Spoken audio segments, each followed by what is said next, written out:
expectation gets a little bit the better of everybody, because we all wanted bigger things. That's why I wanted to sign Bob Taylor and George Santos and Jason Kumas, who were offered for $200,000, and we didn't sign him either. I've always said that Gary Mason was probably too ambitious for his own good. Yeah. Because you came. Well, he had a different way of dealing with it than I would, because. Well, that was one of my questions. Yeah. Your styles, because you followed Gary, and your styles were very different, weren't they?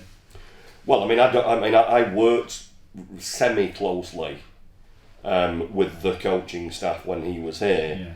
So of course he did have a different style than me, and he had a different style to dealing with conflict than I had, because I was very much. Although people may not believe it, but I was very much that, well, if the answer was going to be no, and you weren't going to get it, then you had to get on with doing what you were doing. Yeah. You could not afford to go in combat with people that were above you, because ultimately it was only going to end in one way. Oh, absolutely. And if I put my point across to them and said, this is why I think we should do it, and the money people said, well, we can, or we won't, or we don't agree, then there's two things I can do. I can throw my toys out the pram, or you can get on with it.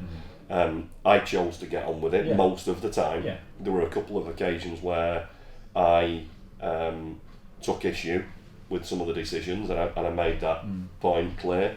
Gary was different. He went on the rampage with them. And I don't know who's right and who's wrong, but it wasn't. You could lose your temper though sometimes. I remember Fred Air once having a line of 3 telephones, mobile phones, on the desk, and I went down one day, and he said, "Look at them." He says, the gaffer's had these. He said he's launched these at the wall this way. There was 3 mobile phones lined up, all smashed.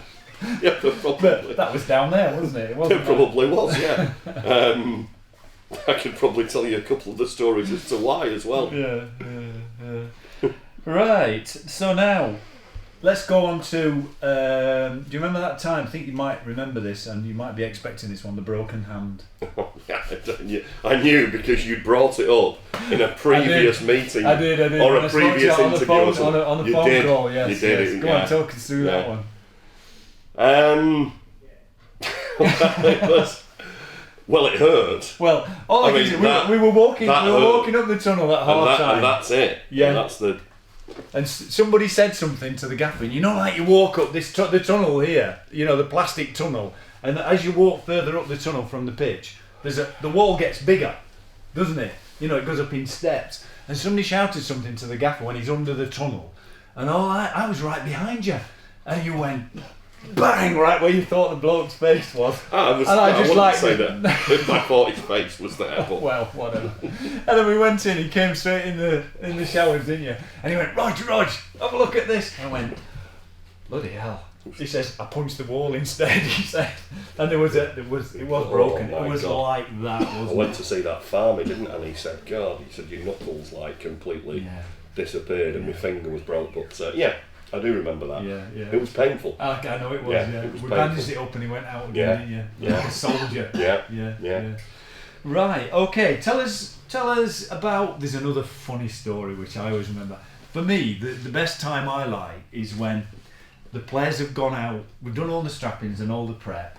The players have gone out for a warm-up, and there's just me and the manager. I'm getting ready, and then we have a bit of banter and stuff, and we talk about things. Sometimes it's serious, sometimes we're just taking the piss out of each other or anybody. And I always remember you used to start getting changed then for the match, right? And he always used to pull this jockstrap. Jockstrap out. Do you remember? It's a little thing, a little jockstrap, and it used to. And no matter how many times I saw it, if he did it now, I'd just crease up laughing. And he used to go, I had this when we were at school. He'd be there with nothing on, and he'd step into this, and he goes, Rog, does it fit? Still look, it still fits. And the cheeks of his arse would be sticking out of this jockstrap. It was an icebreaker. Yeah, it was great. Never failed to make me laugh, that one. Yeah. Right, a couple of... It reminds me of a story with Mossy in Sweden with Maddo. Oh yeah, I remember that one. We went to his room. Is it a family show? Shall we say it was white bed sheets, skid marks, and a chambermaid? It It was one of the funniest things I've ever seen in my life. The way Maddo came back and got blamed for it. Oh, the funny thing was that Maddo had gone to the bathroom. Yeah. And we got to be careful, but Mossy had an eventful evening, let's say, and had decided that he wasn't going to go to bed that next day because it was our day off. I remember. And everybody had said, look, go and enjoy yourself. And most people did, and Mossy did. And he said, we're going to go and knock that little Maddo up. So I went, right, so we went to his room. Of course, he bangs on the door. Maddo comes to the door. Mossy barges in and says, you little, where have you been? You went to bed too early, blah, blah, blah. So Maddo gets back in bed, but then gets up and goes to the bathroom. Goes to the bathroom. Mossy picks his pillow up, as you well know, puts it between his legs, drops his pants and rips it back and puts it back on the bed. At this time, with a Twix on it. Yeah. Maddo comes out of the bathroom, gets back in bed and puts his head on the pillow. I remember Mossy went outside and there's the chambermaid there waiting to come in. He goes, you want to see what mess he's made on that pillow? He did. Oh dear, yeah. So that's one of the funny moments. What's one of the best memories then that you've had? What, in terms of being a manager? Yeah, manager or player or... Well, the promotion, because, you can... That was great, wasn't it? Well, a lot of people play for a lot longer than... For a lot more games than I did and never get to experience a promotion. You don't often win something, No. So that has to be a massive thing, because I still remember now the pitch being full of supporters. There must have been 2,000-3,000 supporters on the field after we beat Scunthorpe 5-0, and that was another game that Kevin was unplayable in, actually. And then, of course, the Manchester City as a manager at Main Road was just something that won't ever. It was like it was yesterday. Well, that's another achievement, really, because not only did you keep us in that league for two seasons, but I think if I'm right, you guided us to the second team in Manchester. You got Manchester United in the Premier League. City were in our league, and I think they were on their way down at that time. And we were above them in the Championship. When we played them in the league that night, they were above us.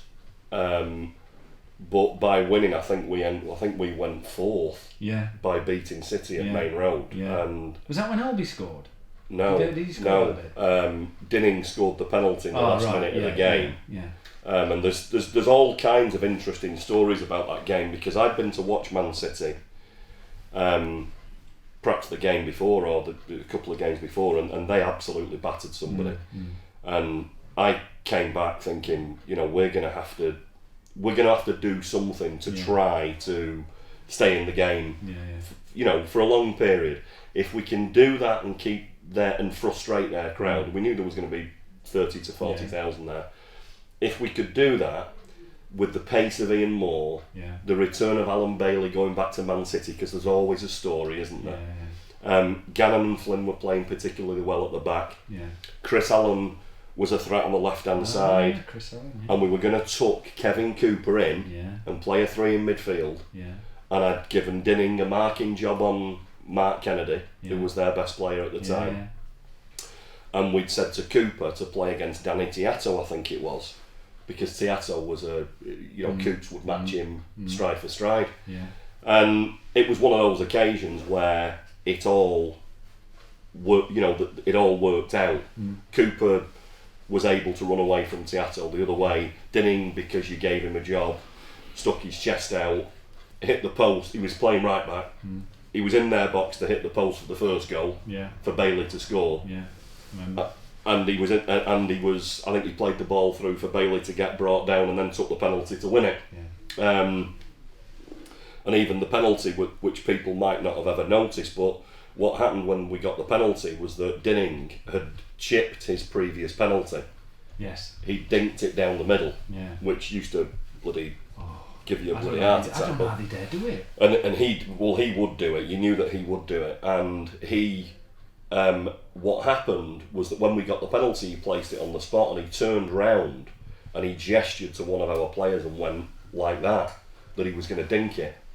And of course he ran up and rolled it in the bottom corner, and Weaver never dived. No. And that was, that was him at his most. Yeah, good psychological. Oh, it was, and only he would. Only he could do that and get away with it. Yeah. And then of course he gestured to Nicky Weaver to go and join him at the corner flag like he'd done in the previous year's playoff final against Gillingham. Yeah. So that night, only because of the result, and that was a massive part, of course it is, but because of for me as a young manager, tactically going to watch them and actually sort of thinking, and outthink them. Well, look, I could have done the same thing and got beat 3-0, and I wouldn't be telling the same story. But that's why people go and watch football, isn't it? And Alex Ferguson said to me once, "We don't always get it right tactically, He said, but we get it right most of the time. Yeah. And you do. Well, that's right. And you don't get it right all the time. No, it's impossible. You do not get it right all the time. As I always said, there is no recipe for success in football. There isn't, is there? I don't think there is. I think that if there was, everybody would try to do it. Well, if there was a secret to success, there'd be no secret, because we'd all do it, and there'd be no game anymore. But I think that for me, having the players that I had here, that when a young manager came in who was obviously going to do things differently, and some of the players were older than me, it was vital that those players were of the mentality and attitude that they were, because if you remember back, Roger, that was a great group of players we had, and we sold more. It's not a complaint. This is a fact. It's not a complaint. It's an observation. We sold more. And made money. And I was offered 250 grand for him and told to take it by Sheffield United. I was told to take 250 grand, and he ignored it. And I knew I'd get him bother for it. And Ian Moore scored twice on the Saturday against Fulham. And we sold him for $1 million. Yeah, I remember. Kevin Cooper went to Wimbledon for close to for $1 million. Yeah. Dinning went to Wolves for 700 grand. Alan Armstrong, was he? No, not mine. All right. Carlo Nash, unfortunately, we only got 150 grand for because he was out of contract. But you're talking about, Martin McIntosh was the big loss because he was left-sided. He gave us great balance, but he wanted to go back to Scotland because he had family. Did he go to Hibs? Yeah, he went to Hibs. I went to see Alex McLeish, and ironically, 3 months later, Martin rang me up and said, well, I was just going to say, I still speak to Martin regularly. Yeah. And what a guy! I mean, and he actually speaks about his time here very, very fondly as his best time. He loved it. And he would, I mean, that team, that squad, was littered with players that when they came in to train in the morning, because you were there with them, they were absolutely brilliant pros, and we had a great dressing room, and we had a little bit of how's your father every now and again, and in the dressing room, but they were great lads. McIntosh, what a pro. Cooper, what a pro. Moore, what a pro. You've got to be Nash, to compete at that level. Flynn, Gannon, different characters, but great pros. And guess what? It's no mystery as to why we beat Wolves on 3-2 on that day and went fourth in the championship. That's right. Because those, and they bought into what I wanted to do. They were respectful in terms of having a young manager, and if we could have held on to some of them for longer, who knows, and added to it perhaps. But there we go. Great thing. Now, last question. You never managed again after that, did you? No, I didn't. Why was that? I would probably say a combination of a couple of things. One was that I turned jobs down that I shouldn't have turned down, with the benefit of hindsight and more experience, and a pal who would have said, guided you, get back in. Because I had opportunities to get back in, and I didn't take them. And then, of course, what you don't realise when you're young is that once the roundabout turns, because I'd managed in the Championship, and this sounds a terrible thing to say in a way, because I managed in the Championship, I was extremely comfortable with the Championship. It didn't worry me. Because I'd been to all the big clubs like the Fulhams, the Manchester Cities. QPRs, the Norwiches, you'd battle Birmingham, managers, and you know what? managers. Oh, I mean, you remember Jean Tigana being here when we beat them 2-0. You know, you remember Graham Souness being here and kicking off because we battered him and drew 0-0, and he didn't like the way we played. But those experiences didn't bother me. You know, they didn't faze me. I was comfortable, and you know what? I probably just thought that I would have got a shot at that again, and I probably thought that I was comfortable in that level. And you know, the mistakes that I wouldn't make again. I was offered jobs that I didn't take, and I should have took them because I thought that I would get something a little bit more to, you know, what I wanted. The other thing was that I'd spoken to clubs and there was little or no ambition, and I always said I'm not actually bothered where it is as long as the club says, you know what, we really want to do something, you know. But it was like it was always going to be a war of attrition, and look, the bottom line is, in answer to your question, is I should have took at least 2 of the jobs that I was offered, and I didn't, and then I decided that I was going to go on a different career path. But you're still doing what you wanted to do. You're coaching. You've been involved. Well, I am now. I am now. I mean, I've had some fantastic experiences with the management company. I mean, it's taken me. I did deals with Manchester United, and I was very, very fortunate to spend a lot of time with Alex Ferguson, and I know he does. You know, a lot of people learn from these people. Oh my God! I mean, the hour and a half that I sat in with him in his office at Carrington, and we went into the canteen, and he got me. He actually got me fish and chips. Believe it or not, it was Friday, and he said, "Have you had lunch?" And I said, "No, I haven't had lunch, boss." He said, "You want some lunch?" And I thought, "Well, whatever." It's not. I mean, you normally turn fish and chips down, but I suppose. Absolutely, as you can see. As you can see. But seeing as that he was in the chair, to be rude not to.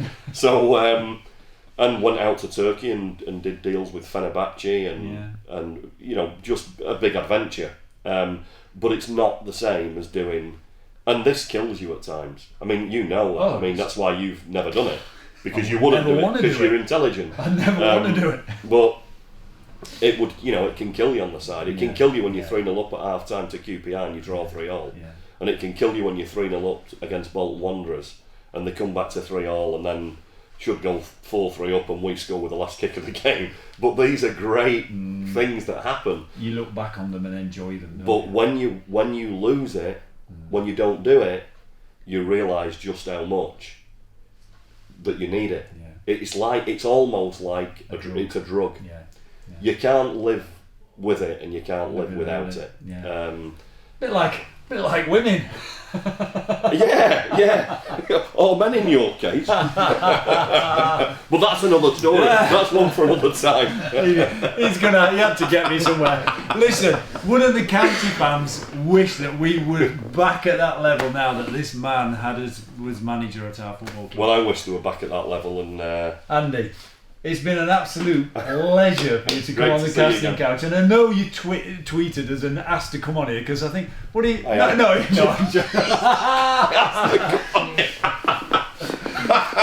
no, we didn't. We've been wanting to get. You're the first manager on here. Great. And we thank him. That's been so good. Dan, have you got any questions? No. Normally ask some poignant questions, Dan. Yeah. What's a poignant guy? Andy Kilner. Let's have a round of applause. What a man. Thank you very much.